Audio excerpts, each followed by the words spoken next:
Method में ही हम लोग को यहाँ से कह रहा है कि method of changing the independent variable. हम लोग क्या करेंगे, इस मेथड में हम लोग जो इंडिपेंडेंट वेरिएबल होता है उसको हम लोग यहाँ चेंज कर देते हैं। यहाँ देखिएगा फिर से आपका सेम जो पिछला एक्सरसाइज हम लोग पढ़े हैं उसी तरह से होगा। देखिएगा यहाँ क्या कह रहा है कि लेट द गिवन इक्वेशन जो है D square Y by D x square plus P D Y by D X plus Q Y is equal to R. जो हम लोग का इक्वेशन होता है वो इसी फॉर्मेट में होता है ना। जो हम लोग का इक्वेशन होता है उसको हम लोग लिखते हैं तो उसका फॉर्मेट जो होता है वो आपका इसी तरह से होता है।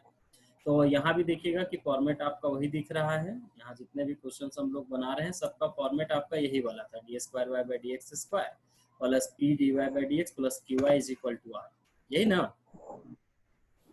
Yes sir. हम लोग का इक्वेशन का फॉर्मेट हम लोग का यही था, यहाँ भी यही है। यहाँ हम लोग को क्या करेंगे कि then we convert the given equation by the substitution in the form of, मतलब हम लोग क्या करेंगे यहाँ कुछ सब्स्टिट्यूशन करेंगे और सब्स्टिट्यूट करके उसको कन्वर्ट कर देंगे। कैसा कन्वर्ट करेंगे, उसका जो कन्वर्सन होगा वो इस तरह से हो जाएगा, D square Y by D x square plus P one D Y by D X plus Q one Y is equal to R one. मतलब उसको कन्वर्ट करके हम लोग ऐसा ले आएंगे जहां पर अगर हम लोग देखें पिछला बार P1 निकालने के लिए कुछ और फॉर्मूला यूज कर रहे थे, यहाँ पर P1 निकालने का फॉर्मूला थोड़ा बदल जाएगा। देखिए P1 निकालना है तो फॉर्मूला आपको कह रहा है कि P D Z by D X plus D square Z by D x square by आपको कर देना है D Z by D X का होल स्क्वायर। लीजिए फॉर्मूला टू ऑब्टेन P1। फिर इसी तरह से अगर आप Q1 देख रहे हैं तो Q1 कैसे निकलेगा, तो Q1 निकालने का फॉर्मूला देखिए यहाँ से कह रहा है कि Q1 निकालना है तो Q बटा D Z by D X का आपको होल स्क्वायर कर देना है। उसी तरह से जो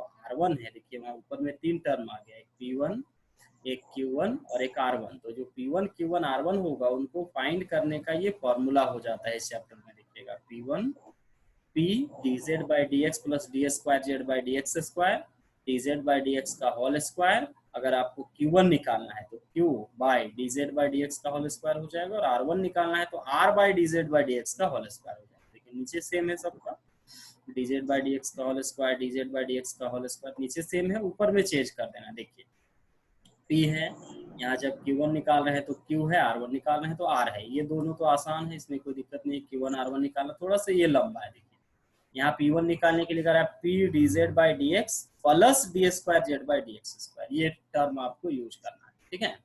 तो यहाँ आप देखिएगा कि P Q R ये जो होगा, जो ऊपर का क्वेश्चन होगा ये वाला, यहाँ जितना P मिलेगा जितना Q मिलेगा और जितना R मिलेगा, ये तीनों को आपको जो है यहाँ पुट कर देना है P Q R के बदले। लेकिन यहाँ पर एक और टर्म आ गया, टर्म क्या है, dz बाई डी एक्स। तो इसके लिए आपको z चाहिए।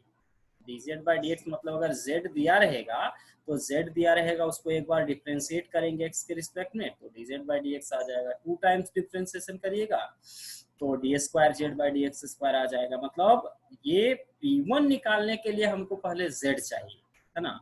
यहाँ भी देखिएगा Q1 निकालना है तो भी यहाँ dz बाई डी एक्स, मतलब यहाँ भी हम लोग को कहीं कहीं z का जरूरत पड़ेगा, और यहाँ भी dz बाई डी एक्स का होल स्क्वायर है, मतलब यहाँ भी z का जरूरत पड़ेगा। तो यहाँ कहीं कहीं ये सब जो इक्वेशन है इसमें P Q और R का जो वैल्यू है वो तो ऊपर के इक्वेशन से कंपेयर करके मिल जाएगा, लेकिन Z जो है उसको निकालने का क्या तरीका है, तो यहाँ देखिएगा इसमें आपका जो है 2 तरीके होते हैं जिससे हम लोग Z निकाल सकते हैं। क्या कर रहा है, ये नाउ 2 केसेस अराइजेस, 2 केसेस हैं जिससे हम लोग क्या कर सकते हैं, Z निकाल सकते हैं। क्या तरीका है, देखिएगा पहला हम लोग का है कि P1 को 0 मान लीजिए। ये जो आपका ऊपर में यहाँ दिख रहा था P1 is equal to P D Z by D X plus D square Z by D x square. तो यहाँ से ये जो P1 है इसको अपने से हम लोग क्या करते हैं कि 0 मान लेते हैं, और 0 मानने के बाद जैसे ही इसको 0 मानिएगा तो इसका असर क्या होगा, ऊपर का इक्वेशन में देखिएगा ये वाला लेफ्ट साइड पूरा 0 हो गया। तो ये 0 होगा तो नीचे से जो D Z by D X का होल स्क्वायर होगा इससे इंटू होगा तो ये भी तो समाप्त हो जाएगा, ये भी तो 0 हो जाएगा। तो बच कौन जाएगा, देखिए तो P D Z by D X plus D square Z by D x square, यही ऊपर का टर्म ना बचेगा। नीचे वाला जो टर्म है वो 0 के साथ आपका P1 को अगर 0 मानते हैं तो ये 0 के साथ इंटू हो रहा है तो वो तो खत्म हो जा रहा है। तो बच गया केवल ऊपर का term P D Z by D X plus D square Z by D x square. तो हम लोग क्या करेंगे, इसको इज इक्वल टू 0 मान लेना है, और यहाँ 2 टर्म है। देखिए यहाँ D Z by D X है और यहाँ D square Z by D x square है। तो अगर हम dz बाई dx को समथिंग मान लेते हैं, तो लेट अस सपोज कि dz बाई dx जो है वो हम लोग का q है, तो इसको जब q मानेंगे तो इसका एक बार और डिफरेंशिएशन करेंगे तो dz बाई dx का डिफरेंशिएशन होगा तो d square Z by D x square बचेगा, और राइट साइड डिफरेंशिएशन होगा तो dq बाई dx हो जाएगा। मतलब कि जहां d square Z by D x square उसको हम लिख सकते हैं dq बाई dx, और जहां dz बाई dx है उसको हम लोग लिख सकते हैं q। होगा इतना। अगर हम लोग dz बाई dx q मान लेते हैं, dz बाई dx जो है इसको अगर q मानेंगे तो इसका एक बार और डिफरेंशिएशन कीजिए ना, एक बार और डिफरेंशिएशन करेंगे तो लेफ्ट साइड क्या बनेगा, d square Z by D x square जी, और राइट साइड क्या बनेगा, right side d q by D x बनेगा ना, इधर भी तो डी लगेगा, इधर d q by D x हो जाएगा नहीं। जी, तो जहां d square Z by D x square है उसको रिप्लेस कर देंगे हम लोग d q by D x से। नेक्स्ट लाइन में देखिएगा यहाँ d q by D x दिखेगा और p जो था वो अपनी जगह पर है, और जहां dz बाई डी एक्स था वो q बन जाएगा। अब ये जो इक्वेशन बना इसको हम लोग इंटीग्रेट करते हैं, हम इसको इंटीग्रेट करेंगे और इंटीग्रेट करके हम लोग z निकालेंगे। आगे हम लोग एग्जाम्पल लेंगे, उस एग्जाम्पल में देखेंगे कि कैसे आपका z निकलेगा।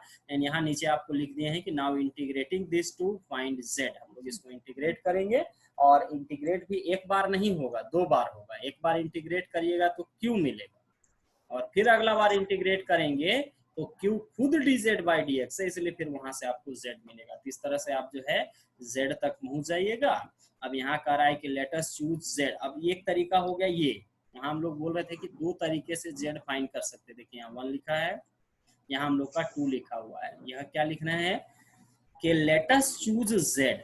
जो z आपको दिख रहा है उसको हम लोग ऐसा चूज करते हैं, जेड को फाइंड करने का देखिएगा एक तरीका आपका ये भी होता है। एक तरीका जो ऊपर में हो गया कि उसको 0 मान लिए, हाँ। और दूसरा तरीका है कि let us choose Z such that q1 is a constant.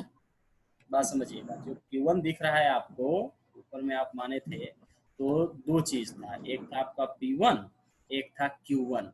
तो यहाँ जब इसको जब हम लोग मानेंगे तो इसको सीधे ऐसा करना है कि ये टर्म आपका 0 हो जाए, लेकिन जो आपका ये q1 वाला टर्म है ये 0 होना वहां जरूरी नहीं है। हाँ, तो 0 होना जरूरी नहीं है, तो इसको हम लोग क्या करते हैं कि ये q1 को कुछ कांस्टेंट मान लेते हैं। देखिए यहाँ पे सेकेंड तरीका है कि let us choose z such that q1 is a constant. q1 जो हो गया वो कांस्टेंट हो गया।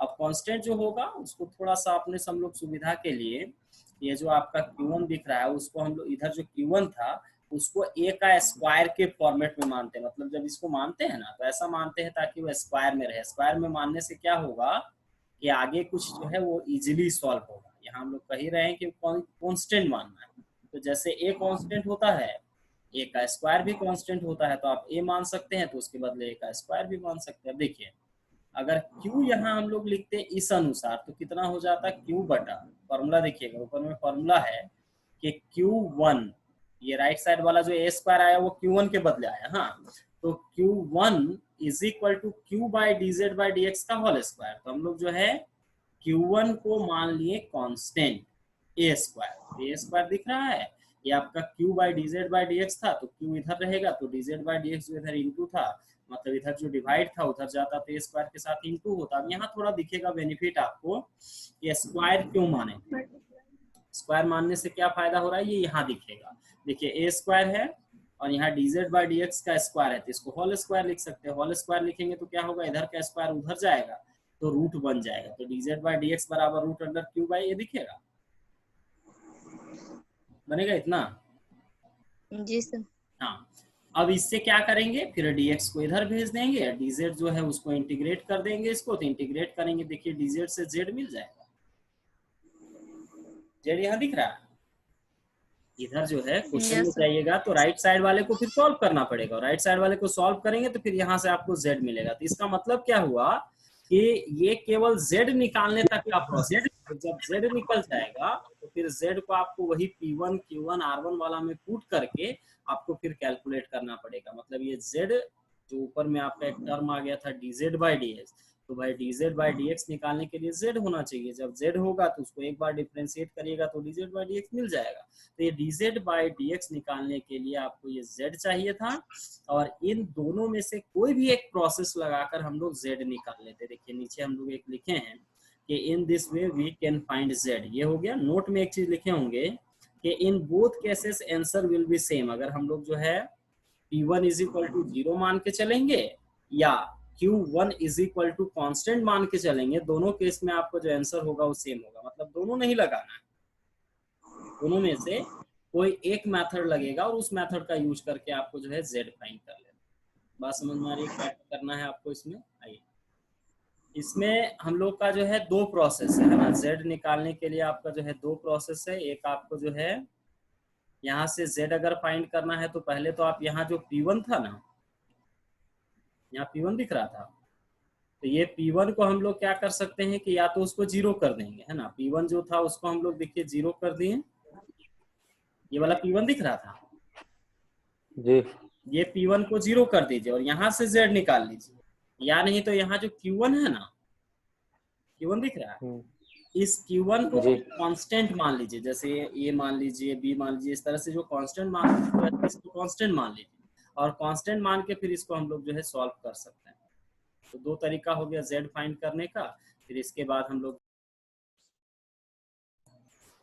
हेलो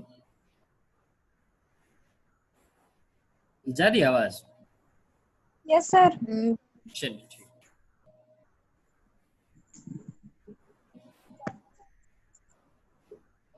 हेमंती का कट जा रहा है क्या? नहीं ज्वाइन कर रहे?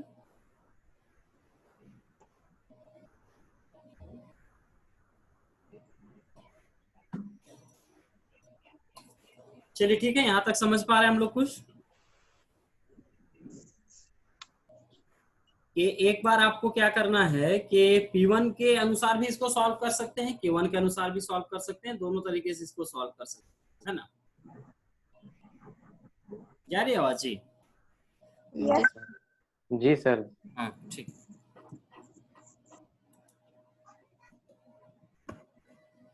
चलिए देखिएगा आगे। अब आगे एक एग्जांपल लेते हैं हम लोग, है ना। उस एग्जांपल से भी इसको फिर समझ सकते हैं कि इसमें क्या आपको जो है करना है। पहले क्वेश्चन बनाए हम, उसको देखिएगा तो ज्यादा समझ में आएगा। जैसे 11C में पहला क्वेश्चन था कि साइन स्क्वायर एक्स है, D square Y by D x square है, साइन एक्स कॉस वाई है, D Y D X plus Y is equal to 0। ये हम लोग का सवाल। पहले क्या करते हैं, जो पहले हम लोग क्वेश्चन बनाए हैं 11A 11B में, सेम वही पैटर्न में चलिएगा। देखिए पहले क्या किया जाता है कि इसमें हम लोग जो ये D square Y by D x square के आगे का टर्म रहे, अगर कुछ भी वहां है तो पहले क्या करते हैं, उसको हटाने की कोशिश करते हैं। उसको कैसे हटाते हैं, तो उसी से डिवाइड कर देते हैं ना। तो dividing by sine square x, दोनों साइड आपको साइन स्क्वायर एक्स से डिवाइड कर देना है, तो आपको ये ऐसे दिखने लगेगा। यहाँ साइन स्क्वायर एक्स से साइन स्क्वायर एक्स कट गया, 1 बचा। सेकेंड टर्म में sine x into cos x था, तो देखिए sine x cos x by sine square x आ गया, d Y by D x, ठीक है। इसके बाद आपके पास जो टर्म था उसमें y केवल था, तो 1 बटा साइन स्क्वायर एक्स आ गया, y हो गया। राइट साइड में 0 है, 0 से डिवाइड भी करते तो उतना ही होता। स्टैंडर्ड फॉर्म जिसको हम लोग बोलते थे, स्टैंडर्ड फॉर्म में लाने का तरीका यही ना था। स्टैंडर्ड फॉर्म में हम लोग ऐसे ही लाते थे। इसके बाद यहाँ थोड़ा कैलकुलेशन जो होगा कर देना है। साइन एक्स था, साइन स्क्वायर एक्स था, दोनों कट जाएगा, तो कॉस बाय साइन कॉट लिख सकते हैं आप। और साइन स्क्वायर एक्स जानते हैं, जब आपका 1 बटा साइन स्क्वायर एक्स होगा तो ऊपर अगर जाएगा तो कॉसेक स्क्वायर एक्स हो जाएगा। तो this is in the form of, इस फॉर्म में है D square Y by D x square plus P D Y by D X plus Q Y is equal to R. ये इस format में है। तो यहाँ हम लोग क्या लिखेंगे, दोनों को कंपेयर करिए। देखिए p के बदले कितना लिखेंगे, cot x, यही ना। q कितना हो जाएगा जी, cos x स्क्वायर। r कितना हो जाएगा, 0। कुछ नहीं, बार 0 हो गया। तो आपने p q r ढूंढा, चलिए ठीक है। उसके बाद इसको आपको जो है इस तरह से, जो अभी हम लोग का एक फॉर्मूला था कि इसको इस फॉर्मेट में लाना है, D square Y by D X D Z square, यहाँ देखिएगा बदल जाएगा। जो D square Y by D x square था उसके बदले आपको जेड लिखना है, क्योंकि वहां बोल भी रहा था, हेडिंग भी हम लोग का है कि चेंजिंग वेरिएबल। हाँ, तो जहाँ एक्स था उसके बदले आपका जेड आ जाएगा। यहाँ p1 dy by D Z हो जाएगा, q1 y होगा, इतना इज इक्वल टू r एक हम लोग जो है इक्वेशन अपने से इसको हम लोग जो है कंसिडर कर लिए कि इक्वेशन इतना होगा, थोड़ा सा यहाँ गलत हो रहा है, आर नहीं होगा R1 होगा। हाँ, पूरा जब इसको कन्वर्ट करिएगा ना तो ये पूरा आपका 1 के टर्म में वो कन्वर्ट हो जाएगा। तो R नहीं लिखिएगा इसमें, जब आप नोट करिएगा उस समय इसको R1 कर दीजिएगा। D square Y by D Z square plus P1 dy by D Z plus Q1y is equal to R1 लिखिएगा। तब ये आपका जो होगा एक दूसरे फॉर्मेट में ये आपका जो है कन्वर्ट हो गया। जब हम लोग इसको इस फॉर्मेट में ले गए, इसके बाद क्या करेंगे देखिएगा कि इसके बाद हम लोग का प्रोसेस होगा Z निकालना। हाँ, तो Z निकालने का मतलब हो गया कि आपको P1 इज इक्वल टू ये फॉर्मूला होगा, Q1 इज इक्वल टू इतना होता, R1 इज इक्वल टू इतना। तीन फॉर्मूला आपको ऊपर में बताया गया है, वही तीन फॉर्मूला देखिएगा यहाँ पर अप्लाई कर दिया गया। इसके बाद यहाँ लिख रहे हैं कि लेट अस चूज Z ऐसा मानिए सच दैट कि जो P1 है वो आपका 0 के बराबर हो जाए। ऊपर में हम लोग थ्योरी में समझ रहे थे कि दो तरीके से इसका सॉल्यूशन आप कर सकते हैं ना। पहला तरीका हो गया कि जिसमें हम लोग जो है P1 को 0 मान लें, और दूसरा हो गया कि जिसमें Q1 जो है उसको हम लोग जो है स्क्वायर मान लें, है ना, ए स्क्वायर या कुछ इस तरह का कांस्टेंट मान लें। तो यहाँ देखिएगा कि let us choose Z such that कि P1 को आपको मान लेना है कि P1 जो है वो 0 के बराबर है। देन लिखिए P dz बाई dx, तो क्या होगा, थोड़ा सा फिर से हम लोग अगर ऊपर चले तो dz बाई dx का होल स्क्वायर इधर जो था, अगर P1 0 हो जाएगा तो P1 से इसको इनटू करेंगे तो पूरा वैल्यू 0 हो जाएगा। हुआ तो ये केवल ऊपर का पार्ट बच जाएगा। यहाँ लिख भी दिए हैं कि ये हो गया आपका P1 इतना हो गया, इतना इज इक्वल टू 0, नीचे से ये आपका 0 इंटू होगा, तो 0 से इंटू होगा तो ये आपका जो है पूरा डिनोमिनेटर इसका खत्म हो जाएगा, केवल आपका P dz प्लस आपका D square Z by D x square 0 बचेगा। अब यहाँ देख लेना है कि भाई P जो हम लोग मान रहे हैं तो P क्या है, P का वैल्यू cot x है।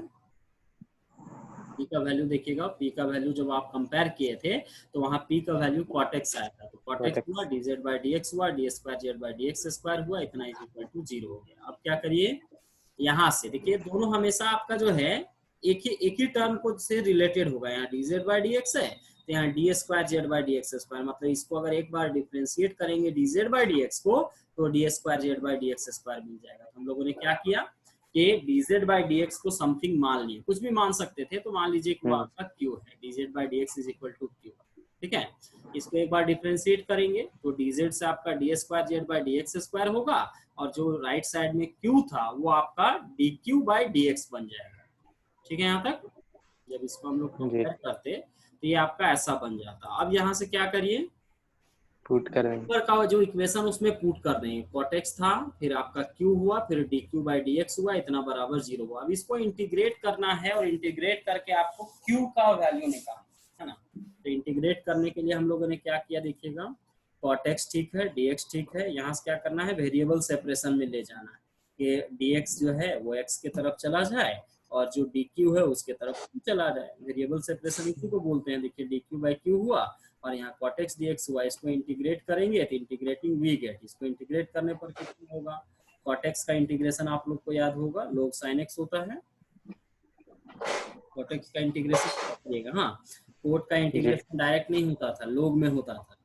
cos बाई साइन करके लोग ऐसे लिखेंगे कि cot x बराबर cos बटा साइन, साइन मान लेते थे तो फिर इस तरह का आपका जो है टर्म आता था log sin x, और इधर dq बाई dx है तो log q हो गया। तो इसमें आप समझ रहे हैं माइनस जो है इसको हटाएंगे तो कट जाता है। तो माइनस हटाने का तरीका क्या है, एक फॉर्मूला आपको याद होगा कि a log x अगर रहे तो log x to the power a लिख सकते हैं। तो यहाँ -1 था, ये यहाँ चला गया, तो अब क्या होगा, log से log कट जाएगा। फॉर्मूला ध्यान में आ रहा है, ऐसा कुछ फॉर्मूला था जी। तो ये sin x हो गया, यहाँ q पर पावर -1 हो गया, q पर पावर -1 मतलब 1 बाई q, ये हो गया sin x। तो इसको पलट दीजिएगा तो q बराबर cosec x हो जाएगा। sin x को पलटते तो 1 बटा आपका जो है sin x होता और 1 बाई sin x को cosec x लिखते हैं। यहाँ से भी समझ सकते हैं, q इधर जाएगा तो sin x नीचे आएगा और 1 बाई sin x को cosec x लिखते हैं, इसलिए ये वैल्यू आपका इतना हो जाएगा। अब जो q है वो q नहीं है, उसको हम लोग कुछ माने थे। देखिए q हम लोग का यहाँ ऊपर में हम लोग माने कि q खुद कितना है, dz बाई dx, तो q के बदले dz बाई dx लिखेंगे। q को dz बाई dx लिखेंगे तो ये हो जाएगा आपका cosec x, और जब आप यहाँ से dz लिखिएगा तो यहाँ जो dx नीचे था ऊपर चला जाएगा। फिर एक बार इंटीग्रेट कर देना है। अब यहाँ पर थोड़ा सा इसको ध्यान रखिएगा कि cosec x जो होता है ना, इसका इंटीग्रेशन का एक फॉर्मूला ये भी होता है log 10x/2। एक फॉर्मूला होता है cosec x minus cot x, log में ही cosec x minus cot x, ये भी फॉर्मूला होता है। और दूसरा फॉर्मूला होता है आपका log 10x/2। cosec x को इंटीग्रेट करके इतना भी आता है, तो छोटा वाला फॉर्मूला ही यूज किया गया। dz का इंटीग्रेशन z होगा और cosec x का इंटीग्रेशन log 10x/2 होगा। यहाँ से z जो हम बोल रहे थे ऊपर में भी कि आपको z ढूंढना है, तो देखिए ये आपका z निकालने का तरीका हो गया। उसके बाद z जैसे मिला तो आप q1 और r1 ये दोनों टर्म आप जो है फाइंड कर लेंगे। तो q1 निकालने का फॉर्मूला कितना होता है, ऊपर में आप लिखे हैं q बटा dz/dx का होल स्क्वायर, ये ना था। तो अब dz/dx मतलब क्या, जो z निकला इसका एक बार का डिफरेंशिएशन, तब निकलेगा आपका dz/dx। तो देखिए z बराबर log 10x/2 था, तो लिख दिए log 10x/2 dx, इसका होल स्क्वायर लिखना है क्योंकि dz/dx का होल स्क्वायर है। फिर इसको अपना जो है सॉल्व करना है। देखिए ऊपर कुछ सॉल्व नहीं हुआ, नीचे केवल सॉल्व हो रहा है। log 10x/2 डिफरेंशिएट करिए 1/10x/2, और 10x/2 का आपका डिफरेंशिएशन sec² x/2, और x/2 चूंकि लगा है इसलिए इसका अगर इंटीग्रेशन करेंगे तो 1/2 हो जाएगा। अब यहाँ से देखिएगा साइन 10 था, 10 को कितना लिखते हैं sin x बटा cos x लिख सकते हैं ना, जी सर। 10 को sin बटा cos लिखते हैं तो ऊपर चला गया cos बटा sin हो गया। फिर फॉर्मूला समझिएगा cos x/2 है और यहाँ sec x/2 है, तो cos और sec दोनों जब इनटू होता है तो 1 बन जाता है, तो इसलिए ये कट जाएगा और एक sec बच जाएगा। जो एक sec बचा देखिएगा उसको अगर फिर नीचे भेज दें, तो एक sec को अगर नीचे भेजते तो वो आपका बन जाता cos, और यहाँ से एक फॉर्मूला हो गया ये 1 के बाद कि 2 sin x/2 into cos x/2।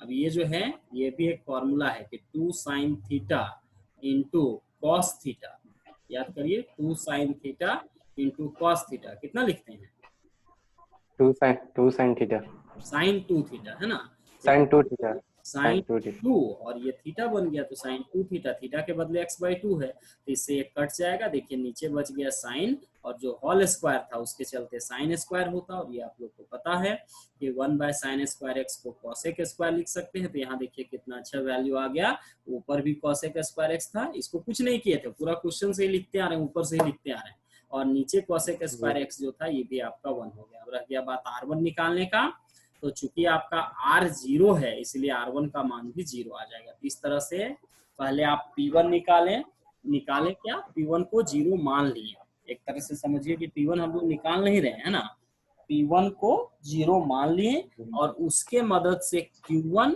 और उसके मदद से r1 निकालें। प्रोसेस समझ लीजिएगा, पहले हम लोग क्या किए थे कि p1 को 0 माने, और p1 को 0 मानने के बाद क्या किए, उसको इंटीग्रेट वगैरह करके z निकाले, और उस z के मदद से q1 और फिर r1 निकला। यही कर रहे हैं ना, प्रोसेस हम लोग का चल रहा है वो इसी पर आपका जो है चल रहा है पूरा। अब आगे देखिएगा कि यहाँ से अगर चलेंगे हम लोग तो नाउ सेकेंड बिकेम, जो सेकेंड इक्वेशन है वो कितना हो जाएगा, तो d²y/dz², जहाँ आपका p1 था p1, तो p1 को चूंकि आप 0 माने इसलिए 0 हो गया। यहाँ था आपका q1, तो q1 कितना आया 1 आया, इसलिए यहाँ 1 हो गया, और राइट साइड में था आपका r1, तो ये हो जाएगा 0, इसलिए 0 कर दीजिए। इसके बाद आप जो है चैप्टर 10 में पहुंच गए। इसके बाद का प्रोसेस देखिएगा तो आपका चैप्टर 10 हो गया, d²y/dz² प्लस y बराबर 0। पहले इसका एक्सिलरी इक्वेशन लिखिएगा, तो एक्सिलरी इक्वेशन में आपका हो जाएगा m² + 1 = 0। m निकालते तो प्लस माइनस i आता, समझ रहे होंगे, ऐसा क्वेश्चन बहुत बार बनाए हम लोग। +1 उधर जाएगा तो आपका -1 होता, और स्क्वायर उधर जाएगा तो रूट बनेगा, मतलब वो प्लस माइनस i आता। अब जब यहाँ से निकालते तो इसको अपने से 0 + -i मानना पड़ेगा, आगे कुछ नहीं है तो यहाँ 0 मान के चलिए। अब इसके बाद जब इसमें हम लोग y लिखेंगे तो फॉर्मूला हो जाता था e⁴ जहाँ x लिखते थे, तो ये क्वेश्चन होता था x के टर्म में दिया रहता था इसलिए x लिखते थे, यहाँ z के टर्म में है तो z लिखेंगे। तो e⁴ a cos βz plus b sin βz। देखिए क्वेश्चन जो है वो चेंज्ड है, यहाँ पर जो आपका फॉर्मूला है वो d² y/dx² नहीं है, पहले जो क्वेश्चन आपने बनाया है उसमें D square Y by D x square था, इसीलिए वहां एक्स लिखते थे। यहाँ D square Y by D Z square है तो यहाँ जेड लिखिएगा। तो ये हो गया आपका e to the power 0 Z लिखा हुआ है, इसीलिए यहाँ cos जेड लिखा हुआ है, sin जेड लिखा हुआ है। अब क्या किए, यहाँ से e to the power 0 Z मतलब वो समाप्त हो जाएगा, 0 जेड है तो वो आपका जो है कहीं कहीं e टू दी पावर 0, और e टू दी पावर 0 मतलब 1 होता है, इसलिए वो खत्म हो गया। तो बच गया आपके पास a cos z b sin z। तो क्या किए, a छोड़ दिए cos, अब फिर लास्ट में आपको z को पुट करना, क्योंकि z भी आपका माना हुआ टर्म है, z भी क्वेश्चन में नहीं था। तो z आपने निकाला है, इंटीग्रेट करके जो निकाले थे उसको याद करिएगा कि z कितना था, तो log 10x/2, और यहाँ भी z लिखना है तो इसका भी हो जाएगा आपका log 10x/2। तो इस तरह से हम लोग का जो है आंसर आएगा, लास्ट फाइनल आंसर आपका ये होता है। थोड़ा सा लंबा बनेगा लेकिन सर क्वेश्चन आपको सीधे कहेगा solve the following differential equation, आपको खुद समझना है कि कैसे बनाना है। कुछ सर तो जितना पढ़े हैं सब में तो ऐसे ही क्वेश्चन है, सब में ऐसा ही है ना। तो आप एक ही क्वेश्चन को एक से ज्यादा मेथड से भी बना सकते हैं, वैसा कुछ नहीं है ना। बहुत सारा क्वेश्चन जो आपका मोर देन वन मेथड से बनता है, लेकिन यहाँ आपका जो है ये भी एक मेथड है जिससे हम लोग इसको बना सकते हैं। इस तरह से आपका जो है। और एक आध एग्जाम्पल देखते हैं हम लोग ऊपर में जो दिया हुआ है, उसको भी हम लोग जो है देखेंगे। तो सेम यही प्रोसेस रहेगा जैसे यहाँ से नीचे ये जो था वो आपका है D square Y by D x square plus cot X और कॉसेक स्क्वायर, ये भी लगभग वही है। देखिए यहाँ कॉट हम लोग का भी आया था, यहाँ कोट इसका भी है, और कॉसेक स्क्वायर एक्स आया था तो कॉसेक स्क्वायर एक्स यहाँ भी लगभग ये आपका उसी तरह से बने। इसको छोड़ देते हैं। एग्जाम्पल 2 देखते हैं, यहाँ समझते हैं। देखिए D square Y by D x square है, -1/x है, dy बाई डी एक्स है, plus 4x square y is equal to x to the power 4 है। देखिएगा यहाँ राइट साइड में भी कुछ है, पिछला बार जो राइट साइड था वो 0 था, यहाँ पे राइट साइड में भी कुछ है, मतलब कि आपका जो है यहाँ देखिएगा कैपिटल R भी कुछ आया। तो P कितना हो गया, ये पहले से स्टैंडर्ड फॉर्म में था, इसको बदलने की आवश्यकता नहीं है। D square Y by D x square, फिर हो गया dy बाई डी एक्स, और फिर हो गया y, और ये हो गया एक्स स्क्वायर। तो आप जानते हैं D square Y by D x square plus p dy by D X plus Q Y is equal to r जो होता है वो आपका स्टैंडर्ड फॉर्म होता है। तो यहाँ p ढूंढ लीजिए, q ढूंढ लीजिए, r ढूंढ लीजिए। उसके बाद इसको जब आप चेंज कीजिएगा तो चेंज करने के बाद वो आपका p1, q1 और r1 के फॉर्मेट में वो आपका जो है चला जाता है। तो यहाँ फिर से थोड़ा सा गलत है, देखिएगा r लिखा हुआ है, r1 लिखा हुआ होना चाहिए था, ये मिस प्रिंटिंग है ना, इसको थोड़ा सुधार लीजिएगा, यहाँ r1 लिखिएगा। जहाँ p1 इतना होगा, q1 इतना होगा, r1 इतना होगा। इसके बाद क्या करेंगे कि लेट अस चूज z। अब z ऐसा मानिए जिससे p1 0 हो जाए। इसका अगला प्रोसेस ये है कि p1 को 0 कर दीजिए। तो p1 को 0 करेंगे तो ये नीचे वाला खत्म हो गया, बच जाएगा p dz by D X plus D square Z by D x square. देखिए वही लिखा गया है, p dz by D X plus dz square by D x square is equal to 0। इसके बाद हो गया -1/x, p का वैल्यू आप ऊपर में ढूंढिएगा, तो p का वैल्यू हम लोग का -1/x था, लिख दिया गया। D square Z by D x square को छोड़ दें। उसके बाद देखिएगा पिछला बार भी आप dz बाई डी एक्स को क्यू माने थे, जब भी हम लोग एग्जाम्पल देख रहे थे तो dz बाई डी एक्स को हम लोग वहां भी क्यू माने थे। फिर देखिए अगेन वो dz by D x Q है।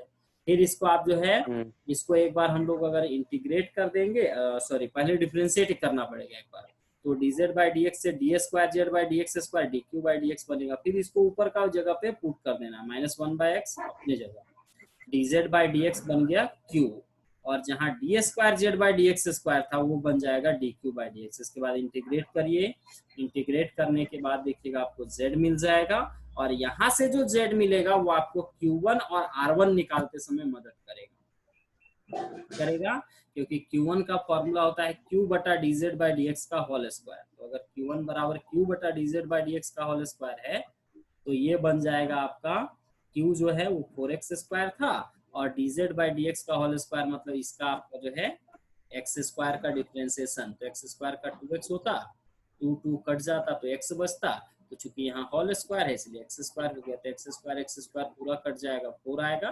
फिर इसी तरह से r1 निकालने के लिए आप जाइएगा, तो r1 बराबर होता है r बटा dz बाई डी एक्स का होल स्क्वायर। ये आपका मिल गया, यहाँ से सॉल्व करके जो आता है उसको यहाँ लिख देते। अब यहाँ से आपको q1 मिल गया, फिर r1 मिल गया, और P1 को हम लोग पहले ही 0 मान चुके हैं। तो अब यहाँ से आ जाइएगा, तो यहाँ हो जाएगा D square Y by D Z square plus 4y is equal to, देखिएगा यहाँ एक्स स्क्वायर को फिर 2z लिख दिया है ना। एक्स स्क्वायर जो है इसको हम लोग का जो है 2z लिखा, क्योंकि हमको उसको z के टर्म में कन्वर्ट करना था। देखिए z बराबर एक्स स्क्वायर बाई 2 था, तो अगर हम लोग एक्स स्क्वायर आ रहा है तो एक्स स्क्वायर को 2z लिख सकते हैं। एक्स स्क्वायर जो है यहाँ से एक्स स्क्वायर निकाल लीजिए, एक्स स्क्वायर निकालेंगे तो z इंटू 2z हो जाता होता। Yes sir. अब क्या करिए, इसको फिर ऊपर में P1 R1 के बदले पुट कर दीजिए, तो ये P1 हो गया, P1 हो गया 0, इसलिए उसको हटा दिए।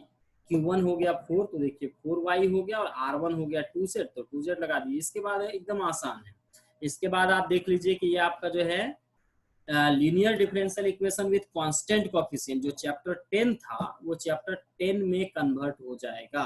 D square Y by D Z square plus 4y, और ये 2z ऐसे लिखा हुआ है। तो पहले आप एक्सिलरी इक्वेशन गए, एक्सिलरी इक्वेशन में जाके आप जो है CF निकाल लिए। CF निकालने के बाद यहाँ समस्या ये है कि राइट साइड में 0 नहीं है, राइट साइड में 2z है। मतलब राइट साइड वाला में जब 2z होता है या कुछ फंक्शंस होते हैं तो वहाँ CF और PI दोनों निकलता है। तो यहाँ देखिए फिर PI भी निकाले हम लोग, 1 बाई डी स्क्वायर प्लस 4 था, ये 2z है। 2z मतलब समझ रहे हैं, x पर पावर m वाला कॉन्सेप्ट लेगा कि xm को जैसे सॉल्व करते थे x to the power m वाले को, तो x to the power m वाला कॉन्सेप्ट लेगा। याद करिएगा xm वाले को कैसे सॉल्व करते थे, तो 1 plus x to the power -1 या 1 minus x to the power -1 वाला फॉर्मूला लगता था, यही ना। तो वही फॉर्मूला लगाइएगा, इससे आपका जो है PI निकल जाएगा। तो CF और PI दोनों निकाल के आप जोड़ दीजिएगा तो फिर आंसर आ जाएगा। ठीक है, समझ में आ रहा है कुछ बात? जी सर, थोड़ा थोड़ा आ रहा है। फिर से एक बार इसको सॉल्व करिए, तो सॉल्व करिए, कुछ क्वेश्चन बनाइए, है ना। थोड़ा प्रैक्टिस करना पड़ेगा, तो करते करते